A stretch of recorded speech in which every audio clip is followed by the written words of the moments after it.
नमस्कार साथियों, TNC express में आपका हार्दिक स्वागत और अभिनंदन है। मैं अर्जुन सर आज की टीएनसी एक्सप्रेस में आपके लिए जो है वो टॉपिक लेके आया हूं, पल्मोनरी फंक्शन टेस्ट।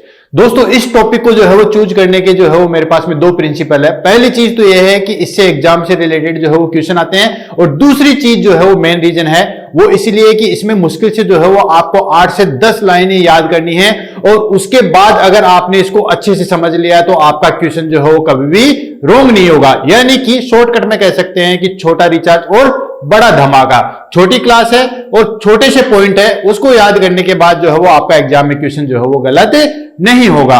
तो दोस्तों आज की क्लास में पल्मोनरी फंक्शन टेस्ट के बारे में पढ़ेंगे। इसमें सबसे पहले मैं आपको इंट्रोडक्शन बताऊंगा, देन उसके बाद जो है वो कुछ वॉल्यूम और कैपेसिटी बताऊंगा, देन उनकी नॉर्मल रेंज बताएंगे, देन ये किस कंडीशन में किया जाता है उसके बारे में बताएंगे, देन इसकी कॉन्ट्रा इंडिकेशन बताएंगे, और उसके बाद इससे रिलेटेड जो है वो इसके एमसीक्यू सॉल्व करेंगे। तो दोस्तों स्टार्ट करते हैं हमारे पास में आज के टीएनसी एक्सप्रेस का टॉपिक पल्मोनरी फंक्शन टेस्ट। जैसे दोस्तों आपको नाम से पता है कि हमने डिस्कस किया पल्मोनरी फंक्शन टेस्ट, यानी कि इसके अंदर क्या करते हैं हम, हमारे पास में जो है वो जितने भी लंग से रिलेटेड जो है, लंग से रिलेटेड जो भी टेस्ट है वो करते हैं। इसमें क्या करते हैं कि लंग की कैपेसिटी जो है वो देखी जाती है कि कितना हम वॉल्यूम इंस्पायर कर सकते हैं, कितना जो है वो एक्सपायर कर सकते हैं, कितनी वॉल्यूम जो है हमारे पास में लंग्स के अंदर जो है रहती है। तो दोस्तों आपको ये सामने इमेज देखी होगी, तो आपने जो है वो प्रैक्टिकल वर्क में भी देखा होगा कि पल्मोनरी टेस्ट करने में जो है वो एक मशीन रखी होती है, और देन उसके बाद में जो है वो एक पाइप रहता है, उससे जो है वो हमें टेक्नीशियन बोलता है कि इसके अंदर जोर से जो है वो फूंक दीजिए और जोर से जो है वो इनहेल कीजिए। इस दौरान जो है वो नोज पे एक पिन लगा दी जाती है। उसका मेन रीजन होता है कि जो भी हम इनहेल जो है वो ऑक्सीजन ले रहे हैं, इनहेल जो है वो हम गैस ले रहे हैं, और एक्सहेल गैस ले रहे हैं, उसमें जो है वो कोई वेरिएशन ना आए, या दूसरे शब्दों में कहें कि जो है वो रिजल्ट जो है वो मिस इंटरप्रिटेड ना है, इसके लिए जो है वो ये नोज पिन लगाई जाती है। क्योंकि जब आप फोर्सफुली इनहेल करोगे तो हो सकता है कुछ वॉल्यूम जो है, कुछ एयर की वॉल्यूम जो है वो नोज के थ्रू जा सकती है, तो नोज वाली जो है वो काउंट नहीं हो सकती।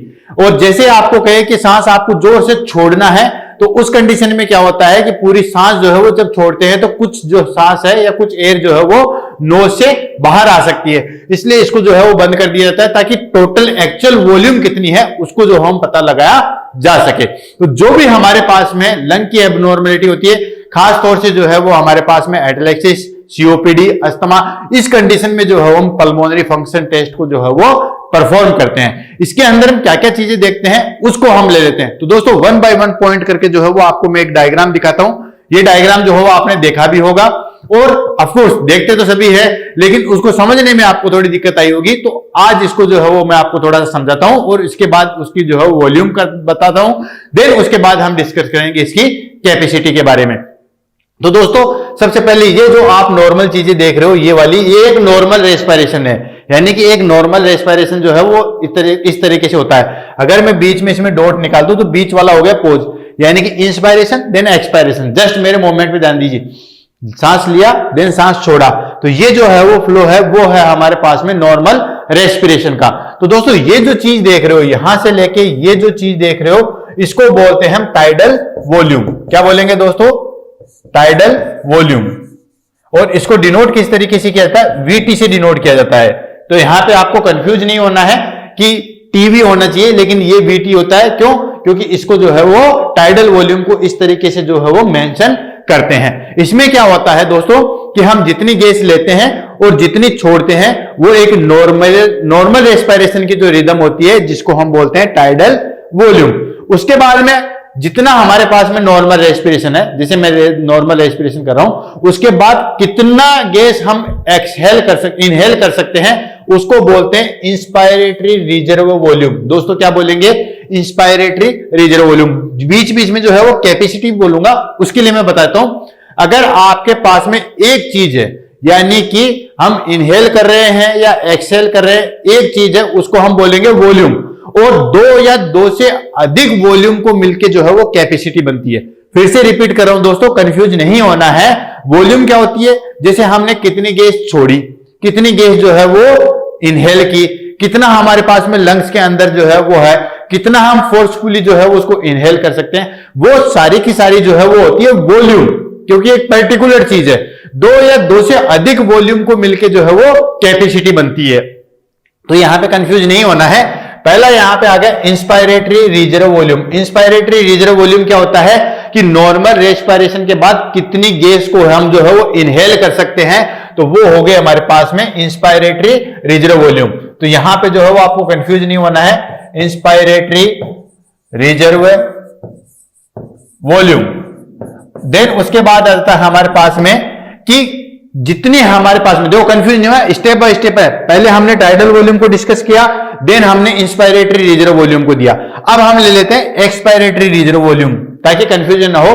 जितना हमारे पास में नॉर्मल रेस्पिरेशन है उसके बाद कितनी गैस को हम छोड़ सकते हैं, जैसे जो गैस हमने छोड़ी, नॉर्मल रेस्पिरेशन के बाद जितनी गैस छोड़ी जाती है उसको बोलते हैं expiratory reserve volume.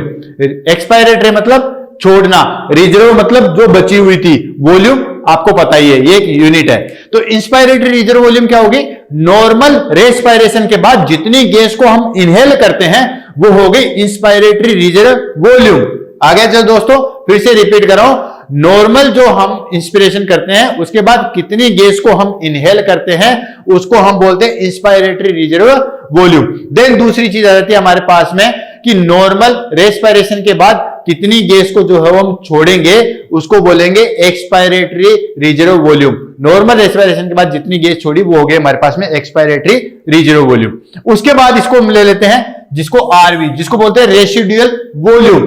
Residual volume वो होती है जिस गैस को हम कभी भी जो है वो बाहर नहीं निकाल सकते, यानी कि कितना भी फोर्सफुली आप जो है वो एक्सपायरेशन कर लो, लेकिन उसके बावजूद भी हमारे लंग्स के अंदर जो है वो पर्टिकुलर गैस जो है वो बची हुई रहेगी, जिसको हम क्या कहेंगे, रेसिडुअल वॉल्यूम। दोस्तों आगे चीज समझ में क्लियर हो गया। देन उसके बाद में हम जो है वो डिस्कस कर लेते हैं, हम ले लेते हैं हमारे पास में वाइटल कैपेसिटी। वाइटल कैपेसिटी क्या होती है दोस्तों, वाइटल कैपेसिटी होती है हमारे पास में कि जितनी हमारे पास में, यानी कि इंस्पायरेटरी रिजर्व वॉल्यूम प्लस हमारे पास में जो है वो टाइडल वॉल्यूम और एक्सपायरेटरी रिजर्व वॉल्यूम। आगे चीज समझ में, इन सब को मिला के जो चीज बनती है उसको बोलते हैं वाइटल कैपेसिटी। वाइटल कैपेसिटी क्यों बोला, यानी कि इतनी में जो है वो हमारा लंग्स काम करता है, कितनी हम इनहेल कर सकते हैं, कितना हमारा नॉर्मल वैल्यू होता है जिसको टाइडल वॉल्यूम बोलते हैं, और कितनी हम एक्सपायरेशन कर सकते हैं उसको हम बोलते हैं वाइटल कैपेसिटी। देन उसके साथ दूसरी चीज और आ जाती है जिसको बोलते हैं इंस्पायरेटरी रिजर्व कैपेसिटी। दोस्तों ध्यान रखना, इंस्पायरेटरी रिजर्व कैपेसिटी, ये तो था इंस्पायरेटरी रिजर्व वॉल्यूम, ये हो गया हमारे पास में इंस्पायरेटरी रिजर्व कैपेसिटी। अब ये कितनी होती है इसको देखते हैं। इंस्पायरेटरी रिजर्व कैपेसिटी मतलब inspiratory reserve volume plus tidal volume को मिला के जो बनेगी वो बनेगी इंस्पायरेटरी रिजर्व कैपेसिटी। मैंने पहले आपको बताया था कि दो वॉल्यूम बनके, दो या दो से अधिक वॉल्यूम बनके जो है वो कैपेसिटी बनती है, तो inspiratory reserve volume plus tidal volume को बनते हैं इंस्पायरेटरी रिजर्व कैपेसिटी। क्लियर है दोस्तों। उसके बाद आ जाता है हमारे पास में दैट इज एफआरसी, इसको बोलते हैं हम फंक्शनल रेसिडुअल कैपेसिटी। क्या बोलते हैं, फंक्शनल रेसिडुअल कैपेसिटी, जिसके अंदर expiratory reserve volume plus residual volume जो है वो आती है। फंक्शनल इसलिए बोला क्योंकि ये इतना वर्क करती है, रेसिडुअल यानी कि जो बची हुई, और कैपेसिटी क्यों बोला, क्योंकि दो वॉल्यूम इसमें जुड़ी हुई है, expiratory reserve volume plus residual volume, तो इसकी वजह से इसको बोला है फंक्शनल रेसिडुअल कैपेसिटी। उसके बाद आ जाता है हमारे पास में सबसे last that is total lung capacity. ये जो आप चीज देख रहे हो ये हो गए हमारे पास में टोटल लंग कैपेसिटी, यानी कि इसमें हमारे पास में इंस्पायरेटरी रिजर्व वॉल्यूम भी आएगा, टाइडल वॉल्यूम भी आएगा, एक्सपायरेटरी रिजर्व वॉल्यूम भी आएगा और रेसिडुअल वॉल्यूम भी आएगा। आगे चीज दोस्तों, तो ये हमारे पास जो है वो बेसिकली मैंने आपको वॉल्यूम के बारे में बताया है, कैपेसिटी के बारे में बताया। अब इनकी डिस्कस करते हैं हम नॉर्मल वैल्यू के बारे में। उसके बाद डिस्कस करेंगे कि किस कंडीशन में ये जो चीज है वो घट या बढ़ जाती है, और उसके बाद जो है वो हम पल्मोनरी फंक्शन टेस्ट के कॉन्ट्राइंडिकेशन की बात करेंगे। देन लास्ट एमसीक्यू की बात करते हैं। तो एक चार्ट यहां पे आपको काफी अच्छे से दिख रहा होगा, जो कि काफी स्मूथली और अच्छे से बनाया है ताकि आपको कोई कंफ्यूजन ना हो। तो दोस्तों यहां पे देखिए, ये जो हमारे पास नॉर्मल चीजें हैं, तो इसमें सबसे पहले मैंने क्या डिस्कस किया था, सबसे पहले डिस्कस किया था ये वाली चीजें, यानी कि नॉर्मल इंस्पिरेशन और एक्सपिरेशन वाली चीज थी, जिसको हम बोलते हैं टाइडल वॉल्यूम। आगे चीज दोस्तों, इसको क्या बोलेंगे? Tidal volume. और ये कितनी होती है, इसको हम स्टार्टिंग से ले लेते हैं वन बाय वन करके। ये हो गए हमारे पास में टाइडल वॉल्यूम, और इसको जो है वो मैं यहां पे मेंशन कर रहा हूं, चलो यहीं पे मेंशन कर देते हैं। ये हो गए हमारे पास में टाइडल वॉल्यूम, और ये होती है हमारे पास में 500 to 700 सीसी। सीसी बोल दो या एमएल बोल दो, सीसी बोल दो या एमएल बोल दो, तो वो अप्रोक्सीमेटली हम मानते हैं 500 to 700 सीसी। अगर एग्जाम में जो है वो बेसिकली पूछा जाता है, और ये क्वेश्चन तो काफी बार एग्जाम में पूछा गया है कि नॉर्मल टाइडल वॉल्यूम कितना होता है, तो वो होता है हमारे पास में 500 to 700 सीसी। लेकिन आजकल एग्जामिनर भी बड़े स्मार्ट हो गए, जिस तरीके से स्टूडेंट स्मार्ट हो गए उस तरीके से एग्जामिनर भी स्मार्ट हो गए। वो क्या करते हैं आजकल, डायरेक्ट टाइडल वॉल्यूम नहीं पूछते, वो पूछते हैं कि टाइडल वॉल्यूम को मेजर कैसे कर सकते हैं। एक वेंटिलेटर सेटिंग करनी है और उसमें एनेस्थेटिक या नर्स को जो है वो टाइडल वॉल्यूम सेट करना है, तो वो किस तरीके से करते हैं? According to wait.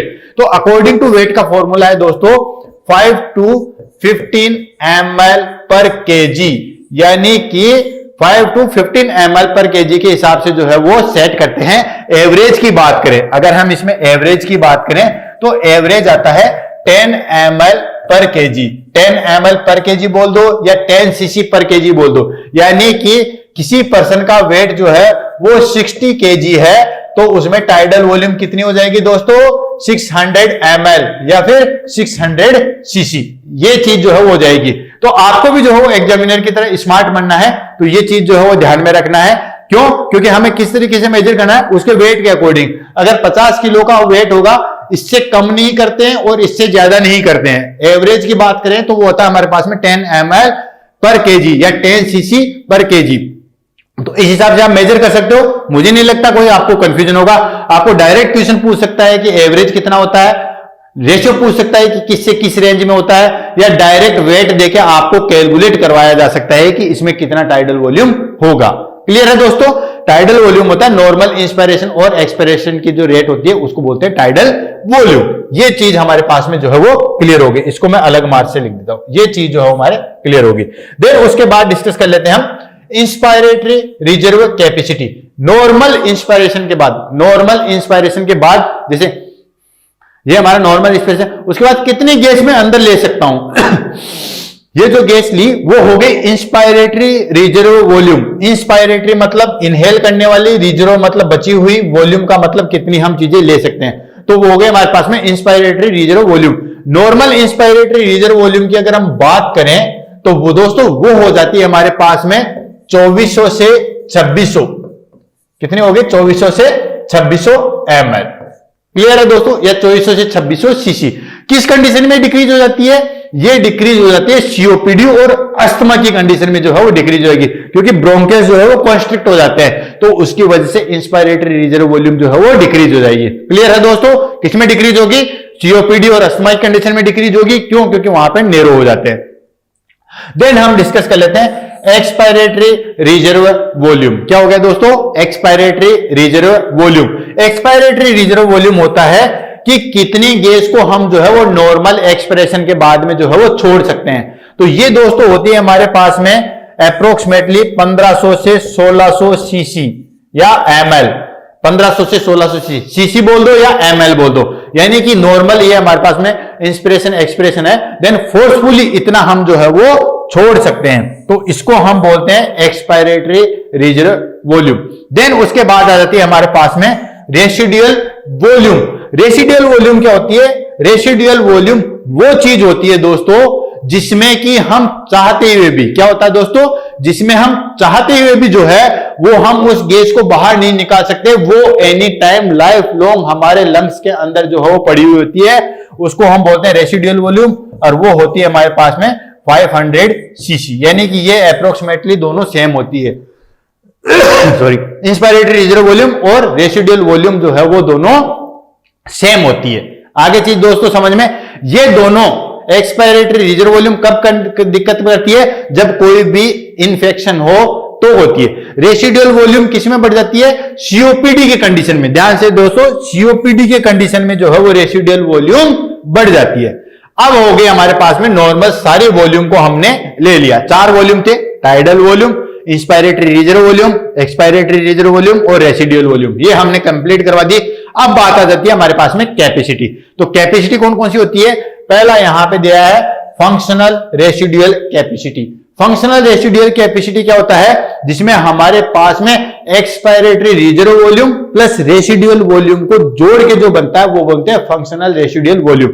यानी कि इसको और इसको ऐड करते हैं, यानी कि अप्रोक्सीमेटली 3000 ml या 300 सीसी जो होती है वो होगी हमारे पास में फंक्शनल रेसिडुअल कैपेसिटी। कैपेसिटी क्यों बोला? क्योंकि दो चीजों को मिलके बनी हुई थी। अब उसके बाद में आ जाता है हमारे पास में दैट इज इंस्पायरेटरी कैपेसिटी। क्या हो गया दोस्तों? Inspiratory capacity. यहां पे एक चीज और आ जाती है हमारे पास में, इसमें आ जाता है हमारे पास में दैट इज कि ये जो है वो हमारे पास में inspiratory reserve volume plus tidal volume दोनों को मिला के जो चीज बनेगी वो बोलेगी इंस्पायरेटरी कैपेसिटी। इंस्पायरेटरी कैपेसिटी मतलब कितना हम इंस्पायर कर सकते हैं, वो हो गई इंस्पायरेटरी कैपेसिटी। तो आपको पता है इंस्पायरेटरी रिजर्व वॉल्यूम कितना होता है? 2400 से 2600, अप्रोक्सीमेटली मान लेते हैं 2500 ml। देन उसके बाद में टाइडल वॉल्यूम कितना होता है? 500 ml। टोटल कितना हो गया?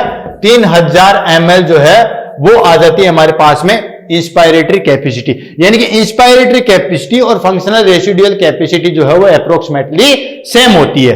उसके बाद आ जाता है हमारे पास में that is vital capacity. Vital capacity क्यों बोला है? क्योंकि इसमें नॉर्मल हमारा इंस्पायरेशन भी आ जाएगा, टाइडल वॉल्यूम भी आ जाएगा और एक्सपायरेशन भी आ जाएगा, तो उसको बोलते हैं वाइटल कैपेसिटी। अगर इसकी हम बात करें तो ये कितना आ जाएगा? ये हमारे पास में इंस्पायरेटरी रिजर्व वॉल्यूम, ये टाइडल वॉल्यूम और ये एक्सपायरेटरी रिजर्व वॉल्यूम, ये कितना था हमारे पास में? 2500 ml। ये कितना था टाइडल वॉल्यूम? 500 ml। और ये एक्सपायरेटरी रिजर्व वॉल्यूम कितना था? 1500 ml। तो ये कितना हो गया टोटल? वो हो गया हमारे पास में 4500 सीसी। तो ये 4500 सीसी जो है वो क्या आ गए दोस्तों हमारे पास में? Vital capacity. अब आ जाती है हमारे पास में टोटल लंग कैपेसिटी। यानी कि 4500 में रेसिडुअल वॉल्यूम को और ऐड कर दो तो वो हो जाएगी हमारे पास में टोटल लंग कैपेसिटी, यानी कि 6000 जो है वो हमारे पास आ गई टोटल लंग कैपेसिटी। क्लियर है दोस्तों? ये हो गया हमारे पास में टोटल लंग कैपेसिटी, सीसी बोल दो। क्लियर है? ये सारी चीजें देखो, कोई कंफ्यूजन नहीं है, आपको थोड़ा सा लग रहा होगा, लेकिन अब देखो हम इसकी प्रैक्टिस करेंगे जिससे आपको सारी चीज जो है वो क्लियर हो जाएगी। उसके बाद जो है वो आपको बहुत मजा आने वाला है। तो दोस्तों ये मैं आपको यहां पे एक नॉर्मल डायग्राम बना रहा हूं। ये हमारे पास में जो है नॉर्मल डायग्राम बना रहा हूं और फिर इसको जो है वो 1 बाय 1 करके हम डिस्कस करेंगे।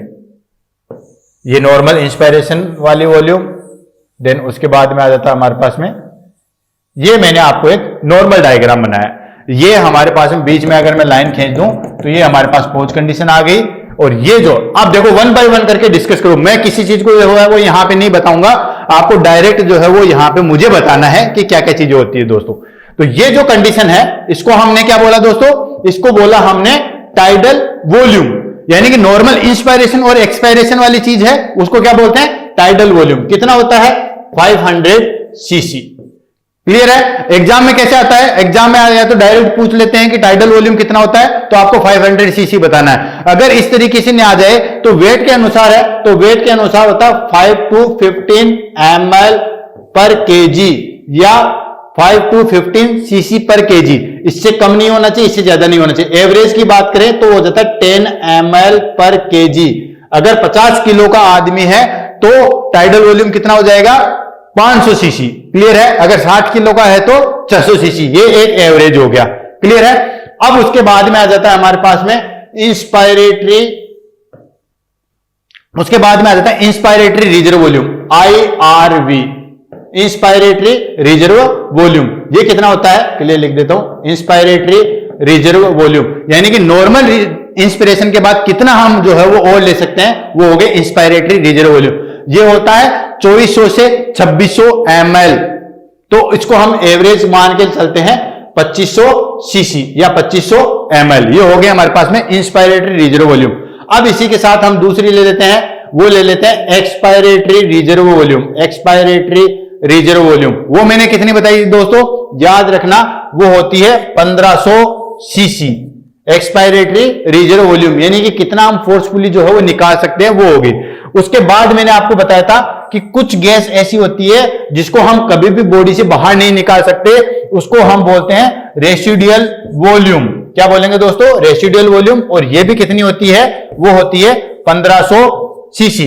रेसिडुअल वॉल्यूम किसमें बढ़ जाती है? सीओपीडी कंडीशन में बढ़ जाती है। इंस्पायरेटरी रिजर्व वॉल्यूम कब हो जाती है? सीओपीडी कंडीशन में हो जाती है। तो दोस्तों ये चीज क्लियर है। अब उसके बाद में ये तो हमारे पास में टोटल वॉल्यूम आ गई, 4 वॉल्यूम है। ध्यान से दोस्तों, टाइडल वॉल्यूम, नॉर्मल इंस्पायरेशन की वॉल्यूम, टाइडल वॉल्यूम। कितनी हम इनहेल कर सकते हैं? तो नाम से ही है इंस्पायरेटरी रिजर्व वॉल्यूम। कितनी हम वॉल्यूम को रिजर्व कर सकते हैं, ये चीज इंस्पायरेटरी रिजर्व। कितनी हम इसको जो है वो निकाल सकते हैं? देन एक्सपायरेटरी रिजर्व वॉल्यूम, ये होगी।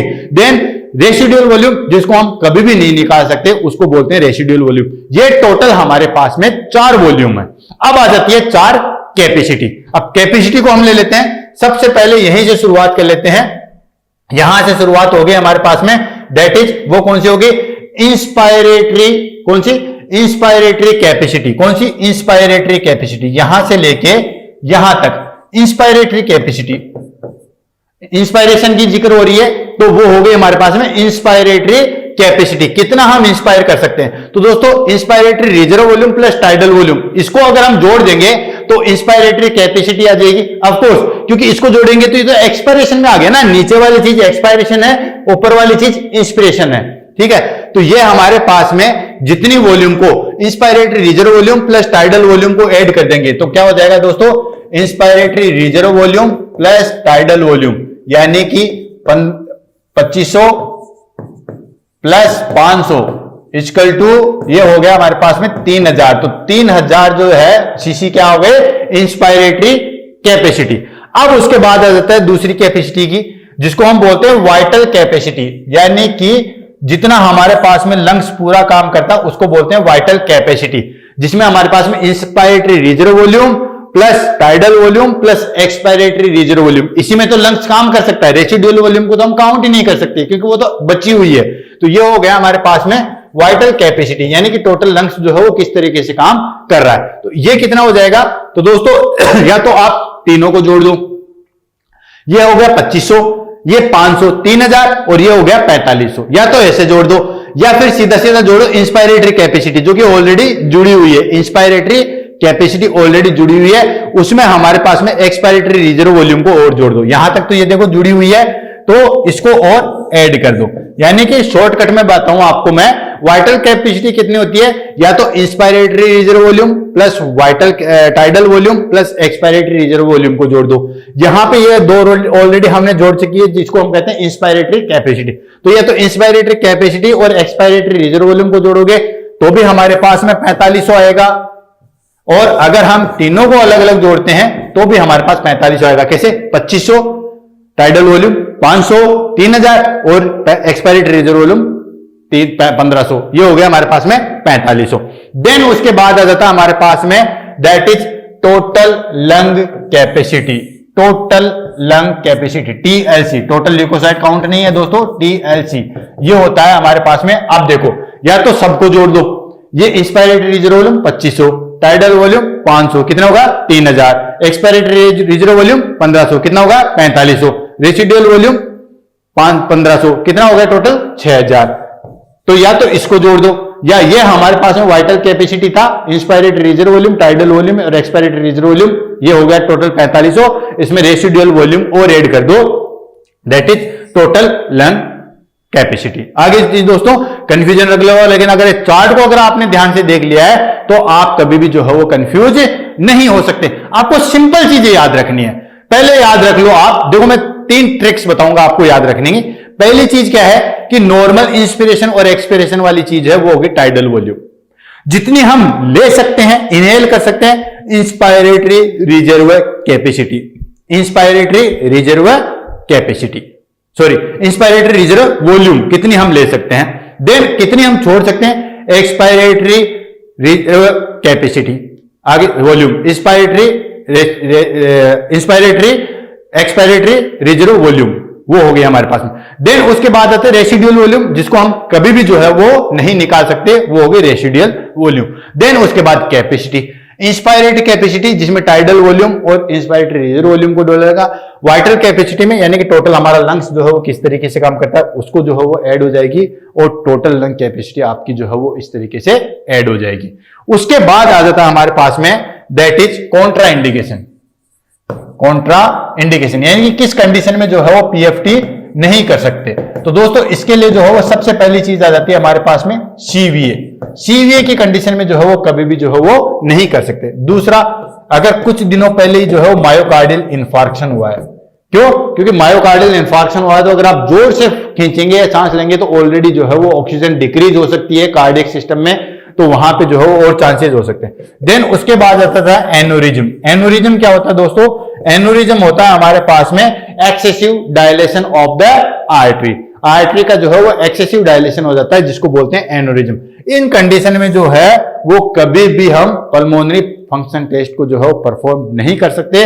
बाकी इंडिकेशन की बात करें तो इंडिकेशन तो मैं आपको शुरू से ही बता रहा हूं कि रेस्पिरेटरी जो भी प्रॉब्लम्स है, खास तौर से अस्थमा, सीओपीडी, एटलैक्सिस, इन सबको देखने के लिए जो है हम पल्मोनरी फंक्शन टेस्ट का जो है वो यूज करते हैं। तो ये क्लियर है दोस्तों। मुझे नहीं लगता इस चार्ट को और इन सबको करने के बाद में आपको कोई कंफ्यूजन आएगा।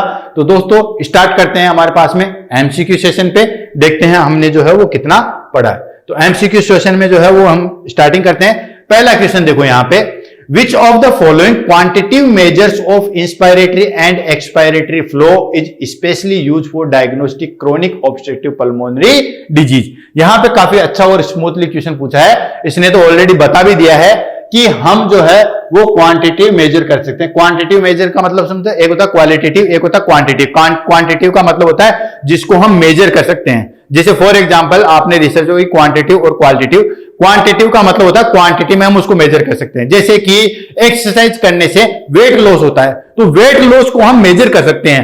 500 ग्राम हुआ, 600 ग्राम हुआ या 800 ग्राम हुआ। या फिर हम कह सकते हैं कि आयरन, या हम कह सकते हैं कि फल फ्रूट या ग्रीन लीफी वेजिटेबल खाने से हमारा हीमोग्लोबिन बढ़ जाता है, तो हीमोग्लोबिन को मेजर कर सकते हैं। वो होता है हमारे पास में क्वांटिटेटिव। और क्वालिटेटिव क्या होता है? जैसे कि अगर आप म्यूजिक सुनोगे तो स्ट्रेस लाइफ दूर हो जाएगा। आप स्ट्रेस को कैसे काउंट करोगे? उसका कोई मेजरमेंट नहीं है। या कह सकते हैं कि लिविंग स्टैंडर्ड बढ़ जाएगा। अब लिविंग स्टैंडर्ड का कोई मात्रक नहीं है किलोमीटर मीटर में, तो ये चीज है। तो यहां पे दे रखा है which is the following quantitative measures जो है वो इंस्पायरेटरी एंड एक्सपायरेटरी फ्लो, यानी कि इंस्पायरेटरी और एक्सपायरेटरी फ्लो को देखते हैं तो कौन सा यूजफुल रहेगा डायग्नोस के लिए, किसके लिए? सीओपीडी के लिए। तो दोस्तों मैंने आपको उस टाइम पे बताया था जब पढ़ाया था कि उसमें बताया था मैं कि फोर्स एक्सपायरेटरी वॉल्यूम जो है वो 1 सेकंड में कितना निकालते हैं, यानी कि फोर्स एक्सपायरेटरी वॉल्यूम कितना हम जो है वो एक्सपायरेशन कर सकते हैं 1 सेकंड के अंदर, वो चीज होती है सीओपीडी के अंदर। तो यहां पे देखते हैं force expiratory volume in 1 second. तो पहला ऑप्शन जो है वही हमारे पास में राइट जाएगा। सेकंड है फोर्स वाइटल कैपेसिटी। तो फोर्स वाइटल कैपेसिटी जो है वो नहीं आती है इसके अंदर में। Then functional residual capacity. Functional residual capacity जो है वो एटलैक्सिस को देखने के लिए की जाती है, न कि सीओपीडी के लिए। देन पीक एक्सपायरेटरी फ्लो, ये पीप के लिए की जाती है, न कि और किसी चीज के लिए। तो आंसर क्या चला जाएगा दोस्तों? आंसर जाएगा हमारे पास में ए। देन नेक्स्ट है हमारे पास में क्वेश्चन, नेक्स्ट है which of the following physiologic changes is most likely indicated of an obstructive pulmonary disorder.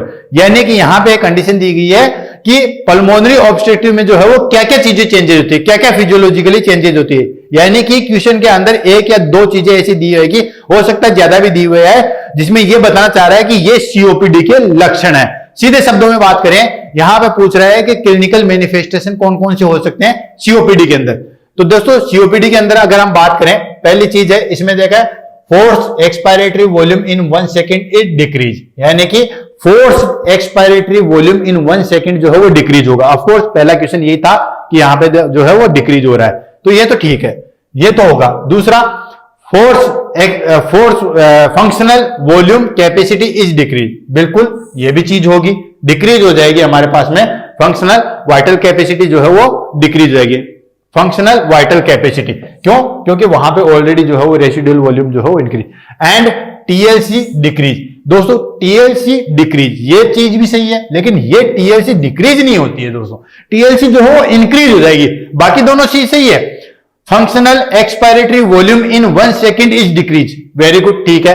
Then functional vital capacity is decrease, बिल्कुल वाइटल कैपेसिटी भी जो है वो डिक्रीज हो जाएगी, रेस्पिरेटरी प्रॉब्लम्स होगी, वाइटल कैपेसिटी डिक्रीज हो जाएगी। वाइटल कैपेसिटी डिक्रीज होगी in the sense inspiratory reserve volume भी डिक्रीज होगा, टाइडल वॉल्यूम भी डिक्रीज होगा और एक्सपायरेटरी रिजर्व वॉल्यूम भी जो है वो डिक्रीज होगा। Then TLC is decrease, TLC जो है वो डिक्रीज नहीं होती है दोस्तों, इंक्रीज होती है, तो ये तो ऑप्शन नहीं आएगा। नेक्स्ट है functional expiratory volume in 1 second is decrease, बिल्कुल सही है।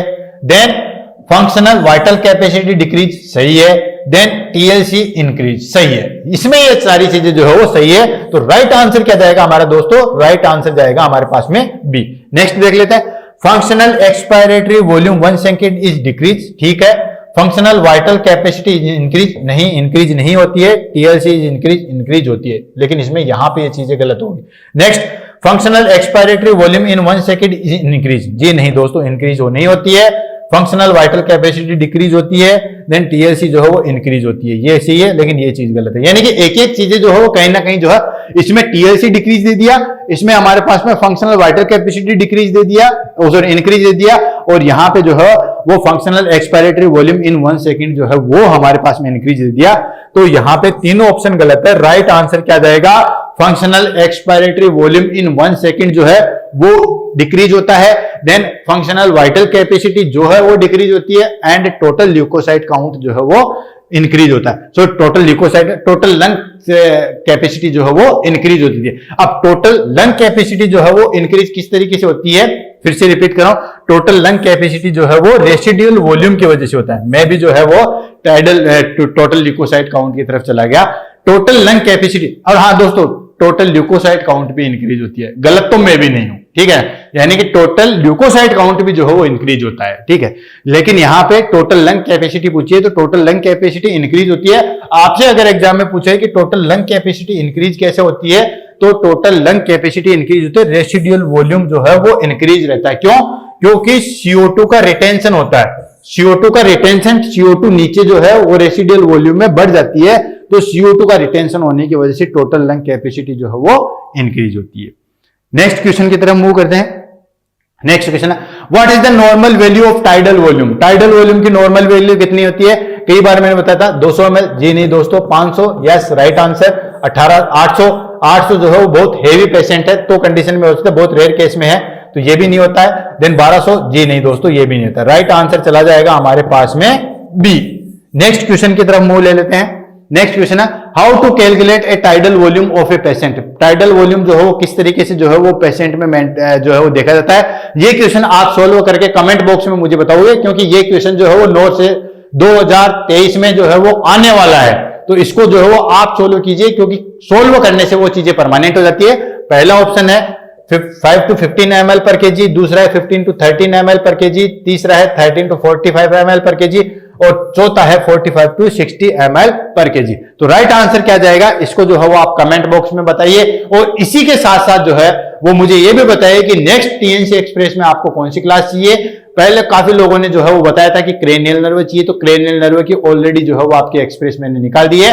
नेक्स्ट आप जो भी बताइए वो आप बताइए। 1-2 के कमेंट आए थे, हो सकता है उन्होंने बताया था कि एसिड बेस बैलेंस में, बट दोस्तों 1-2 से नहीं, अगर बहुत सारे कमेंट आएंगे तो मैं जरूर जो है वो भी बनाऊंगा, डोंट वेरी। तो आपको जो टॉपिक सबसे ज्यादा हार्ड लगता है उसकी बताइए, उसकी टीएनसी एक्सप्रेस आपके सामने लेके आएंगे। नेक्स्ट क्वेश्चन है हमारे पास में, what is the lung vital capacity. Vital capacity lungs की क्या हो सकती है। तो दोस्तों ये हमारे पास में जो था वो नॉर्मल था, ये जो डायग्राम था इसमें ये था हमारे पास में टाइडल वॉल्यूम, ये था हमारे पास में इंस्पायरेटरी रिजर्व वॉल्यूम, ये था हमारे पास में एक्सपायरेटरी रिजर्व वॉल्यूम। देन यहां पे पूछा हमारे पास में वाइटल कैपेसिटी क्या होती है। तो वाइटल कैपेसिटी क्या होती है, दोनों inspiratory reserve volume, tidal volume और एक्सपायरेटरी रिजर्व वॉल्यूम को बना दोगे तो वो हो जाती है हमारे पास में वाइटल कैपेसिटी। कितनी होती है, इसकी नॉर्मल वैल्यू की बात करें तो ये 2500 होती है, ये 500 होती है और ये जो है वो 1500 होती है। अगर वॉल्यूम की बात करें तो वो हो गए हमारे पास में 4500 ml या 4500 cc। ये तो होगी इसकी नॉर्मल। और होती कौन कौन सी चीजें हैं, inspiratory reserve volume plus tidal volume plus expiratory reserve volume, ये चीजें जो है वो मिलकर बनाती है हमारे पास में कौन सी, वाइटल कैपेसिटी। तो पहला ऑप्शन है inspiratory reserve volume, tidal volume, expiratory reserve volume. Of course दोस्तों यही राइट आंसर है। नेक्स्ट है inspiratory volume and residual volume. Inspiratory volume और रेसिडुअल वॉल्यूम, इसका तो कोई कॉम्बिनेशन ही नहीं बैठ रहा है। Next vital capacity, expiratory reserve volume and residual volume, ये भी कोई कॉम्बिनेशन नहीं है। नेक्स्ट है inspiratory capacity and functional residual capacity, ये भी रॉन्ग कॉम्बिनेशन है। आंसर क्या चला जाएगा दोस्तों, आंसर चला जाएगा हमारे पास में ए, दैट इज ये होता है हमारे पास में वाइटल कैपेसिटी। नेक्स्ट क्वेश्चन हम ले लेते हैं। Next question, what is inspiratory capacity. Inspiratory capacity क्या होती है, तो वही चीज को हम ले लेते हैं। इंस्पायरेटरी कैपेसिटी क्या थी दोस्तों, इंस्पायरेटरी कैपेसिटी होती है inspiratory reserve volume, inspiratory reserve volume plus tidal volume को ऐड कर देते हैं, ये हो गया हमारे पास में टाइडल वॉल्यूम, ये हो गए इंस्पायरेटरी रिजर्व वॉल्यूम। अगर इसको भी ऐड करेंगे एक्सपायरेटरी रिजर्व वॉल्यूम को, तो वो हो जाएगा हमारे पास में वाइटल कैपेसिटी। लेकिन यहां पे पूछा है सिर्फ इंस्पायरेटरी कैपेसिटी, तो इंस्पायरेटरी में इंस्पायरेटरी रिजर्व वॉल्यूम और टाइडल वॉल्यूम इसको ऐड कर देंगे तो आंसर चला जाएगा। पहला ऑप्शन है हमारे पास में tidal volume plus inspiratory reserve volume, yes यही राइट आंसर हो गया। नेक्स्ट है tidal volume plus expiratory reserve volume, जी नहीं दोस्तों ये नहीं होता है। Next expiratory reserve volume plus residual volume, ये होता है फंक्शनल रेसिडुअल कैपेसिटी, ये होता है फंक्शनल रेसिडुअल कैपेसिटी। नेक्स्ट है inspiratory expiratory reserve volume plus inspiratory reserve volume, ठीक है। तो दोस्तों ये भी जो है वो रॉन्ग कॉम्बिनेशन है, आंसर चला जाएगा हमारे पास में ए। नेक्स्ट क्वेश्चन की तरफ मूव करते हैं। नेक्स्ट क्वेश्चन है normal value of residual volume. Residual volume की जो है नॉर्मल वैल्यू कितनी होती है, तो दोस्तों नॉर्मल वैल्यू होती है 300 सीसी, 300 से लेके 1500 सीसी, और अगर एवरेज की बात करें तो वो हो जाती है हमारे पास में 1500 सीसी की जो है वो रेसिडुअल वॉल्यूम हो जाती है। रेसिडुअल वॉल्यूम कब इंक्रीज होती है, सीओपीडी की कंडीशन में रेसिडुअल वॉल्यूम जो है वो इंक्रीज हो जाती है। गांठ बांध लीजिए इस चीज को, यहां पे हमें कोई कंडीशन नहीं दी गई है, कंडीशन सिर्फ वो सीधा क्वेश्चन पूछा है रेसिडुअल वॉल्यूम की नॉर्मल वैल्यू कितनी होती है। पहला है 500 सीसी, जी नहीं दोस्तों। 1000 सीसी, जी नहीं दोस्तों। 500 CC, yes right answer 500 CC, answer चला जाएगा सी। नेक्स्ट आ जाते हैं 2000 सीसी, ये भी नहीं आएगा। तो इस तरीके से जो है वो हमारे पास में जो है वो आज की जो है वो पल्मोनरी फंक्शन टेस्ट जो है वो खत्म होते हैं। आई होप आपको ये चीज जो है बहुत अच्छे से समझ में आएगी। ध्यान से उस चार्ट को एक बार दिमाग में बढ़ा लीजिएगा, कुछ भी नहीं है। टाइडल वॉल्यूम नॉर्मल रेस्पिरेशन कितनी हम लेते हैं, इंस्पायरेटरी रिजर्व वॉल्यूम कितनी हम छोड़ते हैं, एक्सपायरेटरी रिजर्व वॉल्यूम। अब उसके बाद में जो है वो हमारे पास में और जो बच जाती है वो होती है रेसिडुअल वॉल्यूम। फिक्स 4 लाइनों में हमारे पास चीज होगी कंप्लीट। फिर से रिपीट कर रहा हूं, जितनी हम नॉर्मल इंस्पिरेशन एक्सपायरेशन करते हैं दैट इज टाइडल वॉल्यूम, जितनी हम लेते हैं इंस्पायरेटरी रिजर्व वॉल्यूम, देन कितनी हम छोड़ते हैं एक्सपायरेटरी रिजर्व वॉल्यूम, और जो बच जाती है उसको बोलते हैं रेसिडुअल वॉल्यूम। अब उसके बाद में कैपेसिटी आ जाती है। कैपेसिटी में आ जाती है, पहले आ जाती है इंस्पायरेटरी कैपेसिटी, यानी कि कितना हम इंस्पायरेशन कर सकते हैं। तो इसमें हम inspiratory reserve volume plus tidal volume को ऐड कर देंगे। देन आ जाता है वाइटल कैपेसिटी, यानी कि कितनी हमारे लंग्स की कैपेसिटी होती है नॉर्मली। तो जितना इंस्पायरेशन है, जितना जो है वो टाइडल वॉल्यूम है, और जितना एक्सपायरेटरी है वो हो गई वाइटल कैपेसिटी। और उसके बाद आ जाती है हमारे पास में functional residual volume. Functional residual volume जिसमें एक्सपायरेटरी रिजर्व वॉल्यूम और रेसिडुअल वॉल्यूम दोनों को ऐड कर देते हैं। और लास्ट आ गए हमारे पास में टोटल लंग कैपेसिटी, जिसमें हमारे पास टोटल आ जाती है, जिसमें कोई भी वॉल्यूम हम नहीं छोड़ते हैं। इसी के साथ आज की क्लास के लिए मैं अलविदा देता हूं। नेक्स्ट क्लास में नए टॉपिक के साथ मिलते हैं। इसी के लिए tata, bye bye, thank you so much, have a nice day.